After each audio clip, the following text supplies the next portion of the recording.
My fellow Liverpool fans and rival fans, I just want to make one point very clear that if you think Ancelotti won that Premier League last season based on luck or based on the fact that he used Jurgen Klopp's squad, then you don't know anything about football because that is not true. It is not even close to being true because if that is the mindset that we're trying to sell out here, now explain to us why Jurgen Klopp could not win the Premier League or even any major trophy using the same squad for the last two seasons when he was still at Liverpool. Can you explain that to me? Because that statement could have actually made sense if Ancelotti left Liverpool just winning the Premier League or the Champions League in his last season, but clearly did not do that. So where do you come with that statement that Ancelotti won the Premier League with Jurgen Klopp's squad?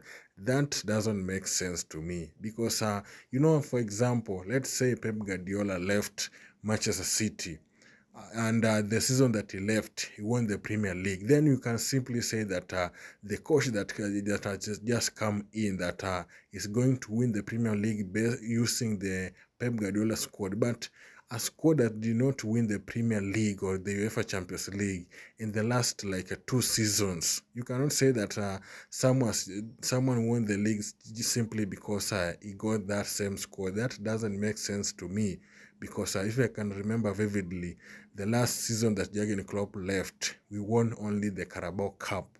And like you guys, you all know, to me, I don't count a Carabao Cup as a big tournament or a big trophy. So that statement to me doesn't make sense. You just don't want to accept the fact that this guy is just a genius in his way. Personally, I believe that Ancelotti is a good coach, but my main problem with this guy is the fact that I think last season, his system was a little bit based on the defense. We were defending very, very well, and our midfielders were very, very well. But this season seems like he came with a different approach. He wanted to attack more, and that was the big mistake that he made because for in him trying to attack more, he neglected that defense aspect. And right now, you can see the injuries have already, attacked our squad defensively.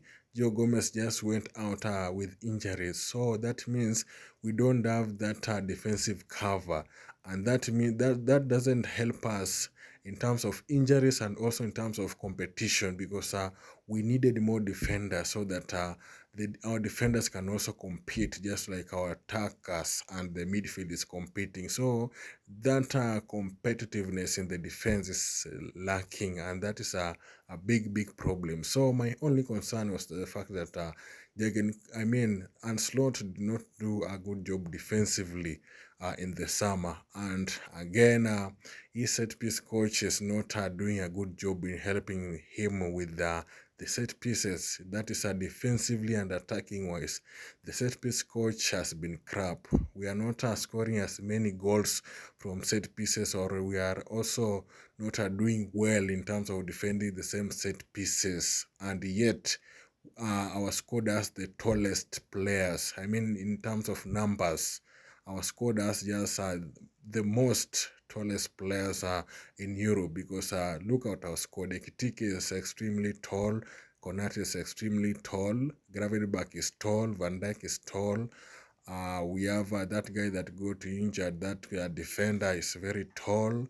Then you come to Alexander Isak is tall, Cody Gakpo is tall. So you can see our set piece coach, there's something wrong that is doing because with this height, we should be a threat at least, if not in scoring set pieces, that is in defending set pieces. So that's just my thought about Ancelotti. But saying that Ancelotti is not a good coach and he won that Premier League last season based on luck, that is just not true at all.